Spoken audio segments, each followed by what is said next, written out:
조국 여신당 대표님 모셨습니다. 안녕하십니까? 네, 반갑습니다. 네, 반갑습니다. 네. 오랜만에 뵙겠습니다. 네, 오랜만입니다. 네. 대표가 되셔서 처음 오셨어요. 맞습니다. 처음 오셨기 예, 때문에 예, 예. 새해도 맞았고 저희 오마이TV 시청자분들께 정식으로 카메라 보시고 인사 말씀 부탁드립니다. 오마이TV 시청자 여러분, 조국입니다. 제가 전당대회 통해서 복귀한 후에 이 스튜디오에 처음 오게 되었습니다. 그 사이 참 찾아뵙지도 못했는데 여러 가지 그 개인적 사정 또 저희 당의 사정 때문에 그랬습니다. 앞으로 자주 나오도록 할 것이고요. 새해에는 내란 관련해서 윤석열 일당 등이 유죄 판결을 받는 해가 될 것입니다. 이제 그 뒤 내란 뒤 그다음에 이제 계엄 이후 대한민국에 대한 고민들 같이 해서 좋은 나라 만드는데 머리를 또 마음을 모았으면 좋겠습니다. 네, 반갑습니다. 시청자분들도 댓글을 통해서 많이 반가워해주고 계신데요. 자, 이제 대표가 되신 지 한 달이 아직 아니요, 한 달 두 달- 지났습니다. 아, 벌써 지났군요. 아, 시간이 너무 빨리 그렇습니다. 가네요. 예. 한 달 넘었는데 어떠세요?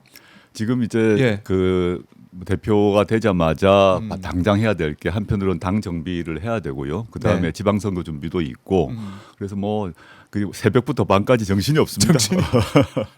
스케줄 소화하시느라고 예, 예. 또 이제 지역 일정도 많으셔가지고 예, 예. 눈코 뜰 새 없이 바쁜 상황인데 오마이TV 찾아주셔서 너무 감사드리고 자주 좀 뵀으면 좋겠다는 개인적인 또 소망도 저도 그러고 싶습니다. 예. 드리겠습니다. 자, 일단은 제가 현안 얘기부터 하면서 들어가 볼게요. 예. 오늘 윤석열 내란 우두머리 결심 공판이 진행되고 있습니다. 특검 구형에 대해서 많은 분들이 관심 갖고 계시고 또 예측도 하고 계신데 사형이냐 무기징역이냐 선택지가 두 개 같아요. 어떤 판단을 예상하십니까? 지금 이제 사형 또는 무기 둘밖에 없는데 과거 전두환과 이제 비교할 수밖에 없을 것 같아요. 네. 전두환 같은 경우는 성공한 내란이었고 윤석열 경우는 성공하지 못한 실패한 내란이었다. 요 차이가 있고 네. 전두환 같은 경우는 많은 시민들을 살상했지 않습니까? 근데 윤석열 같은 경우는 뭐 본인이 그렇게 한 건 아니지만 시민들의 이 노력으로 격퇴되어서 사람이 살상은 발생하지 않았어요. 네. 그런 거 차이를 고려하면 무기를 구형할 것 같고 정반대로 근데 이 사람은 현직 대통령으로서 네. 전두환은 대통령이 아니었지 않습니까? 그 군인이 쿠데타를 일으킨 거라면 윤석열은 헌법소의 가장 중대한 책임을 진 현직 대통령이 쿠데타를 일으켰다. 이 점에 있어서는 전두환보다 더 비난 가능성이 높죠. 그렇게 되면 사형을 구형한다라고 구형할 것 같고 그래서 특검팀 내에서 아마 어제 그저께 의견이 반반으로 나뉘었을 것 같습니다. 그런데 어떤 경우든 뭐 사형 무기 어떤 구형을 하든 간에 예. 중형 선고는 필연적이기 때문에 좀 올 밤 정도 저녁 이르면 오후 늦으면 저녁 정도 구형이 나오지 않을까 예상해 봅니다. 네. 자, 뭐 지켜보겠습니다. 근데 뭐 이제 구형 이후에 선고가 중요하다 생각이 들 수밖에 없는데 지기현 이제 재판부의 재판하는 과정 우리가 생중계 아니면 녹화된 영상을 보면서 쭉 봐왔는데 뭐 그야말로 뭐 이 예능 프로 MC냐라는 얘기까지 나올 정도로 지기현 판사의 모습을 보고 많이들 분노를 하셨는데요. 어떻게 평가하십니까? 다들 이제 지기현 재판장의 재판 진행에 대해서는 다들 분노하고 있지 않습니까? 정말 이 나라를 뒤엎고 네. 그 헌정을 물러나게 한 사람에 대한 재판인데 이게 그냥 뭐 가족 오락관 진행하는 듯한 느낌. 본인도 그냥 그렇게 웃기도 하고 뭐 농담 같은 것도 하고 사람들이 화가 날 수밖에 없죠. 심각한 상황이었는데 그렇죠. 아무리 본인이 이제 이걸 분위기를 부드럽게 푼다고 하더라도 저런 말을 할 수 있냐 모두 실망이고 게다가 그 이전에 이 사건 막기 이전에 본인이 전례 없던 네. 그 구속일자 계산법으로 윤석열을 풀어줬잖아요. 이 두 개가 결합되기 때문에 많은 국민들이 분노를 하는 것 같습니다. 저도 마찬가지였고요. 네. 근데 선고에 있어서는 제가 봐서는 중형 선고할 수밖에 없을 것이다 생각합니다. 지기현 판사라도 네, 지기현 수밖에 없다. 이제 재판장도 혼자 예. 하는 것도 아니고 양쪽에 좌배석 우배석이 있고요. 또 그 이전에 재판 진행 과정에 있어서 하지만 경망했지 않습니까? 경망했다 하더라도 이게 워낙 죄질 자체가 무겁기 때문에 또 감경 사유가 전혀 없어요. 그러면 법원의 양형 기준표 등을 생각했을 때 네. 지기현 부장 판사라고 하더라도 가볍게 그 선고를 하는 그런 판결문을 쓰는 것은 아주 매우 어렵다고 봅니다. 매우 어렵다. 알겠습니다. 근데 지금 속보로 지금 들어오고 있는 게 윤석열 쪽 변호인 최종 변론 이게 좀 전해지고 있는데요. 이렇게 얘기를 했습니다. 비상계엄 선포 자체를 범죄의 출발점으로 설정한 것부터가 법리적 오류다. 헌법에 부여된 대통령의 권한 행사가 검사의 상상력에 의해서 내란으로 둔갑했다. 이런 주장인데 어떻게 들으셨습니까? 이거 뭐 말도 안 되는 소리이기 때문에요. 그게 그 헌법상 부여된 대통령의 권한은 맞죠. 계엄은. 근데 계엄 선포권에 요건이 있거든요. 요건이 있죠. 요건을 하나도 맞추지 않았다라는 점을 딱 외면하고 헌법상 권한이다. 근데 헌법상 권한이라 하더라도 헌법에서 규정하고 있는 요건을 하나도 지키지 않았어요. 네. 당시에 뭐 전쟁이 일어났습니까? 사변이 일어났습니까? 평온했단 말입니다. 저는 이제 말도 안 되는 얘기를 계속 떠든다라고 생각합니다. 말도 안 되는 얘기를 계속 하고 있다라는 거 알겠습니다. 이제 속보가 들어온 대로 다시 한번 말씀을 좀 드리도록 하고요. 2차 종합 특검, 통일개혁 특검 법사위 상정 처리가 되면서 오는 15일 본회의까지 통과가 될 거다 이런 얘기가 좀 나오고 있습니다.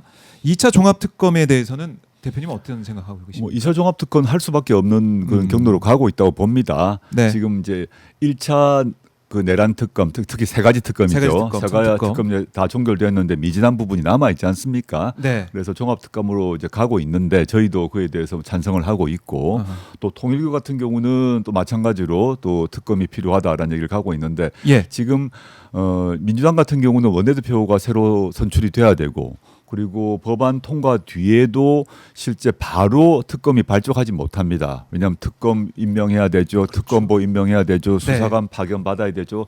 절차가 있기 때문에 조국혁신당은 2차 종합특검 자체를 반대하지는 않고 그 전이라도 수사의 흐름을 이어가야 되기 때문에 검경합동수사본부를 빨리 발족해야 된다라는 얘기를 계속 해왔습니다. 네. 마침 또 이재명 대통령께서도 공개적으로 통일교 관련해서 검경수사본부, 합동수사본부 만들으라고 했고 만들었지 않습니까? 그렇습니다. 그런 식으로 흐름을 이어가는 게 매우 중요하다고 봅니다. 그 흐름이 지금 이어져 가고 있다라고 또 판단하시는 거고요. 네. 그런데 국민의힘에서 반발하고 있는 게 뭐냐면 아니 통일교 의혹이 불거졌는데 통일교 특검을 해야지 왜 거기다가 신천지를 끼워 넣느냐 물타기다라는 주장 어떻게 보십니까? 뭐 통일교 의혹이 났기 때문에 이제 통일교 특검을 해야 된다는 걸 동의한다면 신천지도 의혹이 발생했지 않습니까? 이미 다 알고 있는데 그걸 반대하는 걸 보니까 네. 신천지 관련해서도 국민의힘이 캥기는 게 분명히 있구나를 저는 뭐 반증이라고 보고요. 캥긴다. 전 국민의힘이 반대하더라도 예. 저는 신천지를 넣을 수밖에 없다고 생각합니다. 이게 통일교건 신천지건 또는 어느 종교든 간에 이런 정당에 개입하고 하는 것은 정교분리 원칙, 헌법상 정교분리 원칙에 반하는 것이기 때문에 이번 기회에 철저하게 조사를 해야 된다. 특히 이제 사이비성이 강한 또 여러 가지 의혹이 있는 그런 종교 단체 아닙니까? 네. 이들이 공당의 질서에 개입해서 후보 문제, 그 공당의 후보 문제나 또는 당내 여러 의사결정 구조에 관여한다 자체가 잘못인 거죠. 네. 그래서 이 신천지를 빼는 그 목소리 자체가 캥기고 있다는 증거다라고 보시는 건데, 근데 우원식 의장은 그런 말씀하시더라고요. 특검법 이거 여야 합의 처리해야 된다는 입장을 우선 내놓고 있는 걸로 보이고, 그러면 여야 합의가 안 되면 우원식 의장을 설득해서 민주당 포함한 이 진보 야당 단독으로 표결 가야 된다 이렇게 대표님 보십니까? 의장께서는 당연히 여야 합의하라 그렇게 요구하실 수밖에 없죠. 그렇게 네. 하시는 게 맞고요. 근데 합의를 진행하는데 끝까지 합의가 안 된다. 그러면 어쩔 수 없이 다수결로 투표를 할 수밖에 없습니다. 네. 신천지를 포함해야 될 것인가 말 것인가 문제로 의견이 갈려서 합의가 안 되면 그 다음에는 투표해야죠. 그래요. 이걸 언제까지 합의를 보면서 아무것도 안 하고 네. 있을 수 없는 상황 아니냐 이렇게 지적해 주셨고, 그리고 이제 검찰 개혁 문제, 검찰 개혁도 일단은 검찰청이 해체가 되는 그 시점이 됐기 때문에 올해 이제 해체가 되는 것이고, 그럼 또 이렇게 생각할 수가 있을 것 같아요. 검찰 개혁 끝났구나라는 생각하시는 분도 혹시나 계실 것 같은데, 우리 대표님께서는 검찰 개혁을 3월까지 정비해야 된다라는 또 말씀을 하고 계십니다. 네. 어떤 의미가 있습니까? 3월. 네. 갑자기 누구십니까? 갑자기 이거? 누구신지. 예, 안민석 의원이 오셨군요. 반갑습니다. 예, 안녕하세요. 깜짝 놀랐네. 깜짝 놀랐네요. 안민석 의원님, 깜짝 등장했습니다. 예, 예. 검찰개혁 관련해서 수사와 기소를 분리하는 정부조직법은 이미 통과됐지 않습니까? 근데 그것은 시작에 불과합니다. 기관이 달라져야 된다라는 것은 너무 당연한 거고 문제는 이제 그 디테일이 문제인데 지금 보게 되면 공소청, 중수청 설치 법안, 네. 수사절차법, 형소법 관련 개정해서 총 제가 계산을 해보니까 180개 정도 법률 그리고 하위 법령해서 한 900개 정도를 정비를 해야 됩니다. 네. 이런 그 수사기소 분리가 확정되었다는 것 말고 이런 수백 개의 법령을 정비해가는 과정에서 잘못하게 되면 검찰의 권력이 부활할 수 있기 때문에 네. 저희는 이제 만족할 때가 전혀 아니고 오히려 시작이다. 특히 이제 검찰의 그 직접적 그 보안 수사권 이 문제를 수사권. 정리를 잘 하지 않게 되면 네. 다시 뒤집어질 가능성이 있기 때문에 경각심을 갖자 이런 취지로 말씀드리고 있습니다. 네. 그러니까 악마는 디테일에 있다라는 얘기를 우리가 꾸준히 하게 되는데 사실은 한동훈, 윤석열 그 정권을 보게 되면 그때도 법안을 잘 만들었는데 그 등에 모든 게 다 들어가게 해석을 하고 시행령으로 다 이제 바꿔내면서 뒤집은 거 아니겠습니까? 그렇습니다. 네네. 그걸 어떻게 막아낼까 이게 중요하다는 말씀이시죠? 그렇죠. 그런 그러니까 실제 조치. 그 지난 정부 초에도 말씀하셨듯이 등자 하나 때문에 네. 모두 엎어졌던 것처럼 정말 조심을 해야 되고 하위 법령 만들 때 아주 신경을 써야 된다고 보고요.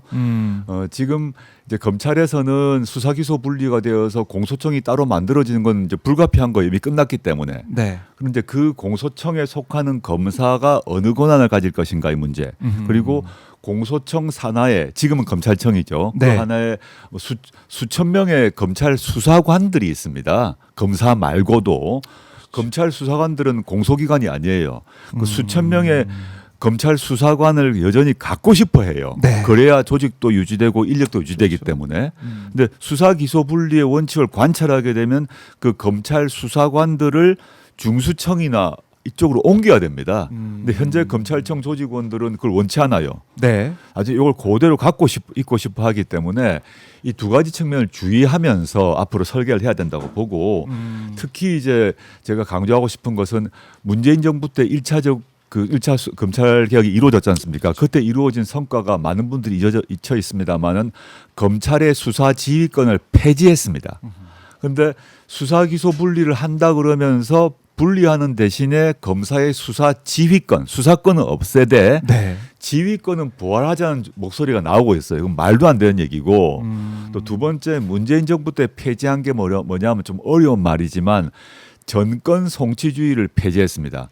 즉 그게 뭐냐면 예. 그 이전에는 문재인 정부 이전에는 경찰에서 수사를 했으면 모든 서류를 모두 검찰에 보내 가지고 거기서 숙제 검사 맞듯이 숙제 검사를 하듯이 다 보내줘야 되는 상황이어서 그건 안 된다. 네. 그래서 그걸 끊고 전권 송치주의를 폐지하고 종결권을 경찰에 주고 근데 문제가 있으면 사후에 검찰이 점검하는 이렇게 제도를 만들었는데 네. 최근에 갑자기 또 검찰에서 수사 기소 분리는 하되 서류 다 넘겨라 또 이런 주장을 하고 있어요.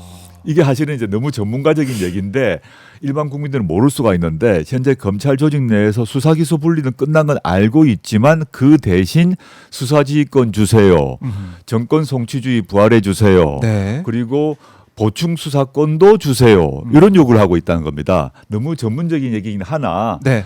국회와 정부에서는 이런 세밀한 것들을 하나하나 점검해서 검찰이 수사권을 가지고 정치에 개입하고 또 오남용하는 걸 막아야 된다라고 저는 보고 있고 앞으로 이 게임이 끝나지 않았다라고 그래서 앞으로 향후 한 1년간 이제 공소청이 발족할 1년간 요 디테일을 가지고 꼼꼼히 싸우고 네. 점검을 해야 됩니다.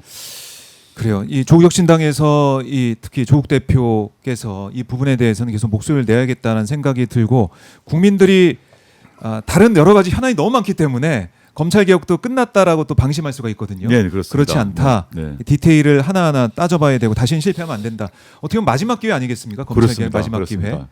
그 입장에서 함께 해주실 거라 생각이 지금 듭니다. 사실 네. 문재인 정부 때 같은 경우는 행정 권력은 그 민주정부가 잡았지만 네. 국회 권력 같은 경우는 지금 같은 그 압도적 의석을 갖지 못했어요. 그렇기 때문에 검찰개혁 법안을 통과시킬 때 바른미래당 등 유승민 당시 이제 의원이 속해 있었는데 그쪽에 합의를 보수, 예. 얻어야 됐기 때문에 그렇죠. 검찰개혁 법안을 완화할 수밖에 없었던 게 있었습니다. 아. 근데 지금은 민주정부가 행정 권력과 의회 권력 모두를 다 쥐고 있지 않습니까? 다수 아닙니까? 네. 그래서 문재인 정부 때 이루었던 1차 검찰개혁을 개성하면서 못했던 것들을 완결해야 된다. 안 그렇게 되면 예를 들어서 28년에 혹시 의회 권력이 바뀌면 어떻게 될지 모르죠. 이번에 빨리 해야 된다 봅니다. 네, 알겠습니다. 그 의지를 확인할 수가 있겠습니다. 뭐 사실 이제 검찰 조작 기소 뭐 의혹, 그다음에 뭐 진술셈이나 연어 술 파티 이런 것들이 법무부 감찰이나 아니면 자체적인 수사를 조사를 통해서 밝혀지고 있는 거 아니겠습니까? 예. 국민들이 뭐 충격을 받을 수밖에 없는 일들이 벌어지고 있어요. 그러니까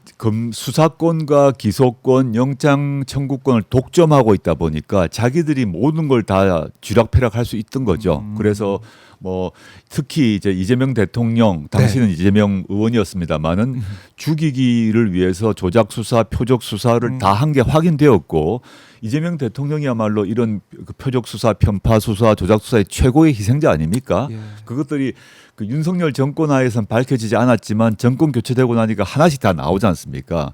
이런 거를 했던 검찰이 자기들에게 수사 지휘권을 달라, 뭐 직접적 수사권을 또 남겨달라 하는 것은 후한무치한 일이죠. 후한무치한 일이다. 알겠습니다. 이렇게 검찰 개혁 대해서 의지에 대해서 정리를 좀 해보도록 하고요.